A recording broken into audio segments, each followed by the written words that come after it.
You might think you know what the big three are and why. I thought I did too at the beginning of this journey, but I assure you, you'll soon find out that almost everything you thought you knew about this trio of anime has been a lie. Let me explain.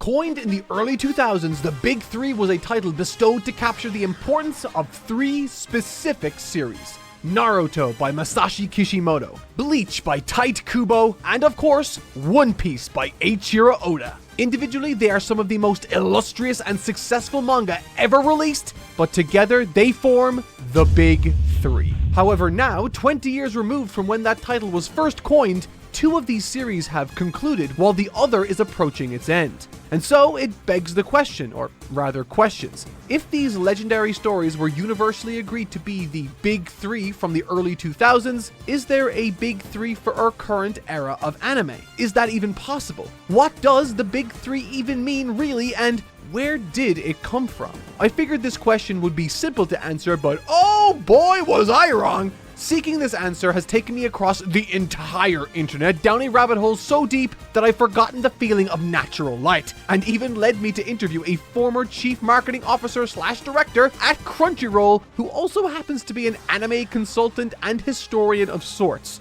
The journey to answer this supposed simple question is more interesting than you might think, and spoiler alert, if you thought you already knew the answer, you're dead wrong.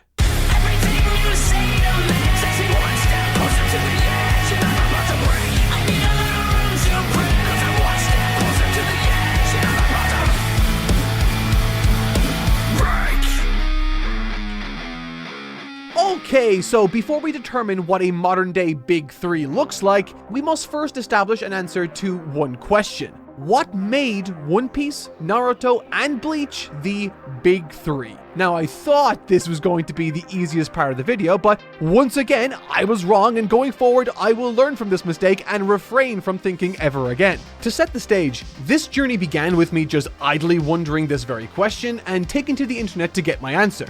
Except, very quickly, it became evident that all of these websites contradicted each other. Article after article, I only further spiraled into a deeper confusion. CBR claimed the Big Three came about as a fan term due to their popularity, length, and how often they were on the cover of Weekly Shonen Jump together. Conversely, Game Rant claimed that the term was not fan-made at all, but an official moniker adopted internally by Shonen Jump itself due to the substantial positive sales impact these stories had on the magazines domestically during the late 90s and early 2000s. Article after article, forum after forum, it became abundantly clear that there really is no absolute consensus on this.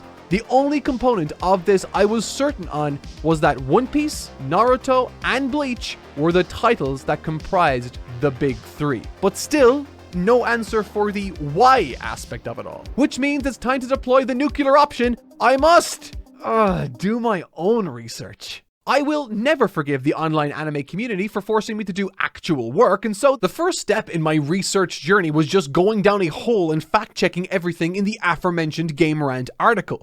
The principal assertion of the article was that the Big Three was in fact a title which represented a specific instance in history rather than one that could be passed on, so to speak. And that's an interesting assertion, but why though? I'm gonna try to paraphrase here, but it basically explains that since its debut in the late 1960s, Weekly Shonen Jump quickly became Shueisha's standout magazine. Thanks in part to its most popular era ever, and no, it's not the Big Three, it was a time period referred to as the Golden Age. And thank God this is something we can actually fact check pretty easily. Weekly Shonen Jump sales are public data, and look at that! We can see pretty clearly that its sales were growing exponentially through this Golden Age, all the way through to 1995, the year Dragon Ball ended. Which is kinda crazy. I mean, I guess next time I diss the Boo arc, I should keep in mind it probably sold more Weekly Shonen Jump copies than pretty much any other arc in the manga's history. Furthermore, we can also positively fact-check Game Rant's claim that after this golden era, Weekly Shonen Jump sales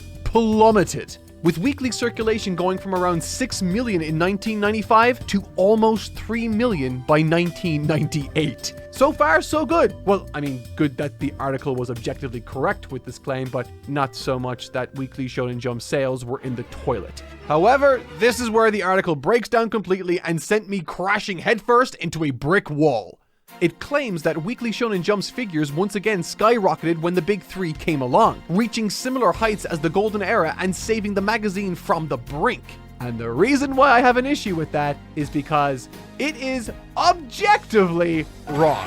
And don't take my word for it, just look at the data.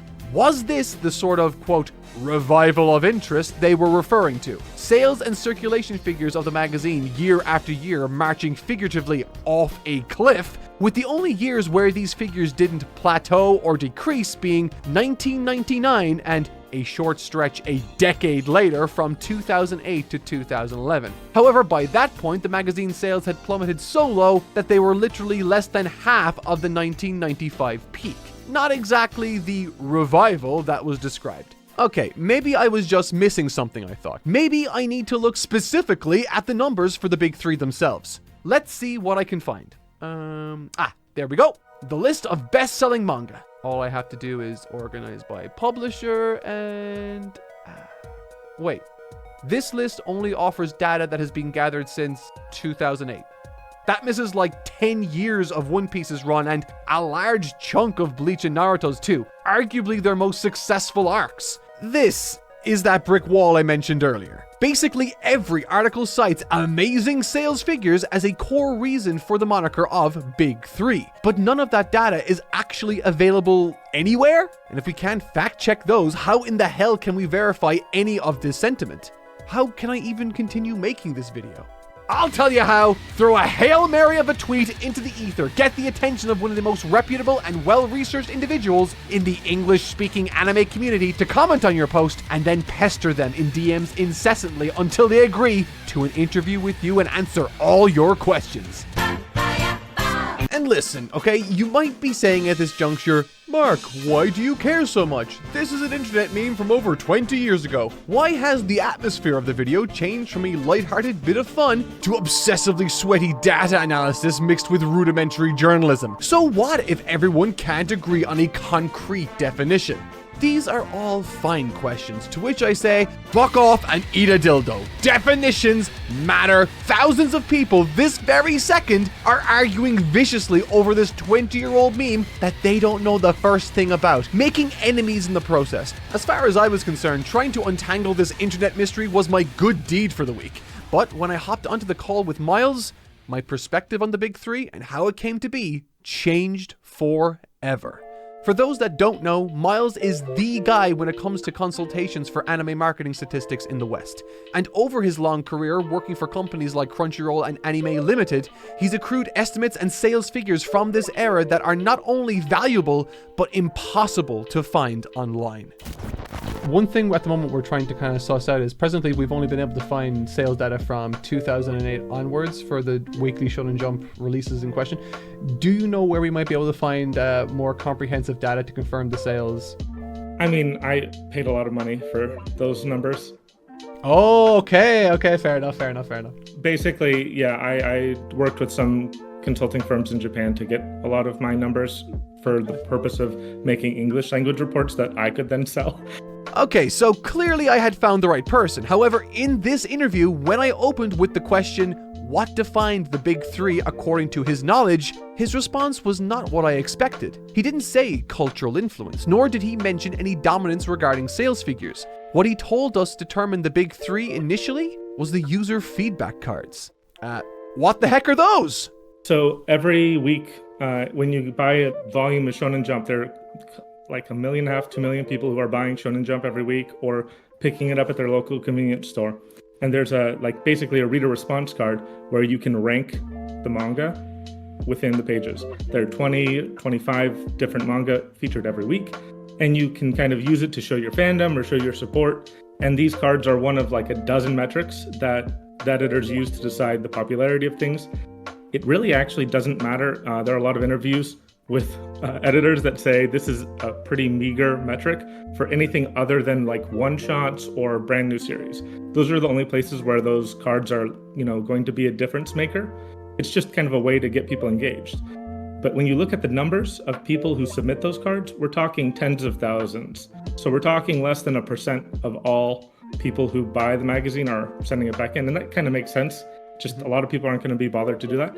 We've seen periods where hundreds of thousands of people were sending it in, but it's still a fraction of the total audience. This was news to both myself and my entire crew. Despite these user feedback cards being a clear, over-exaggerated and overblown representation of popularity within the magazine itself, these results were still used as the initial metrics which established these three titles as the big three in the West.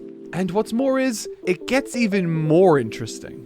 I've heard a lot of people reference the impressive sales figures for the trio of manga, Bleach, One Piece, and Naruto as the reason that they're the big three. But is it more fair to say that it's the consistency with which they place within the top three in the popularity polls that determined whether or not they were, in fact, the big three? That was the origin of it, because the sales weren't there yet. So the big three kind of came around 2006, 2005, 2006 era. Mm-hmm. And at that point, they weren't selling like gangbusters yet. Like they were not the best three selling by any means. Like Death Note was still around, Hunter x Hunter was doing really well. Now, retroactively, people have gone back and used that as a justification. Right. But that is kind of with the benefit of hindsight. You can't use that, Like I said, we don't actually have very good data, so we only know the top 10 best-selling manga of all of Japan for most of those years. Like, I've tried to access other forms of data that show, and it kind of shows Death Note, like, again, it's mostly estimates. It shows that Death Note would have been a big three for a lot of those years, and Hunter x Hunter would have been a big three. Only in like 2009, 2010 were the big three in terms of sales. So like, there's a short period of time, a couple years where they were the best in the polls, or in the survey, the reader surveys. There's a short period of time where they're the best selling, and now retroactively, they are the best selling overall from that era. Okay. That's also because they're long running. Okay. And so other manga have way outperformed in terms of a per volume basis. According to those numbers, the only years where One Piece, Naruto, and Bleach were collectively considered the big three in terms of sales figures were 2009 and that's kind of it.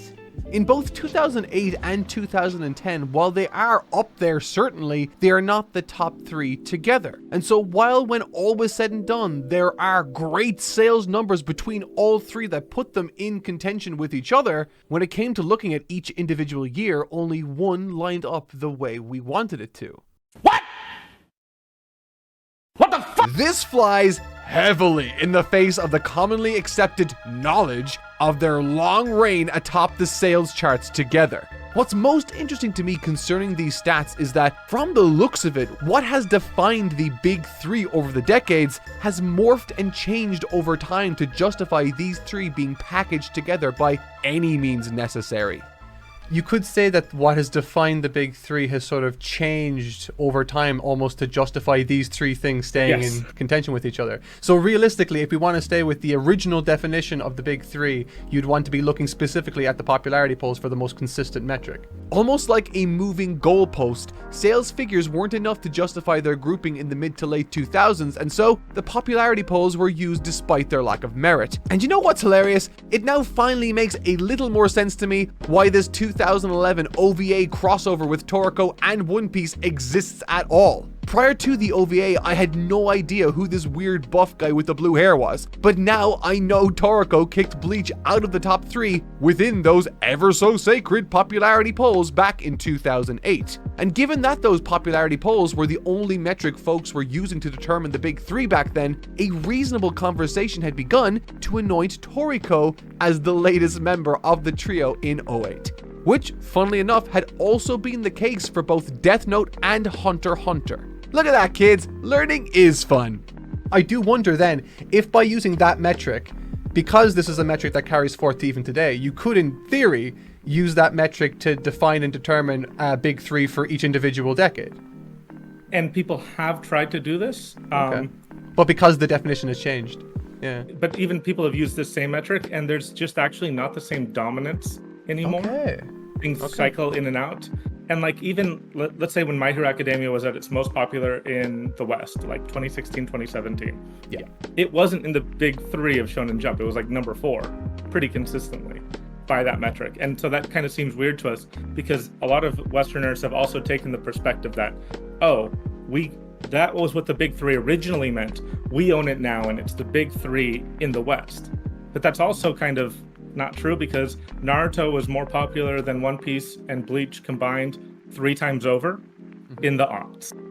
When I first began making this video, I thought I had a clear idea on what made these 3 stories worthy of the moniker The Big Three. I thought, like many of you did, sales figures were on their side and that their cultural impact in the West would be the final factor which sealed their legacy. But after sitting down with Miles, digesting the data he shared and the perspective he offered, it seems that I was incorrect on both fronts. Not only were the sales figures not what formed the original definition of the Big Three as we know it, but the cultural impact I've heard touted all over the internet too wasn't as we once thought. With stories like One Piece, a now modern day juggernaut, in the 2000s it, along with Bleach, were orders of magnitude more irrelevant than Naruto, and a wide assortment of other anime ripe for contention in the West also.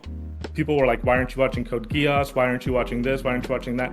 Everything was more popular than One Piece in English-speaking countries. Sure, in France or Germany, yeah, there was more One Piece love. In Latin America, for sure.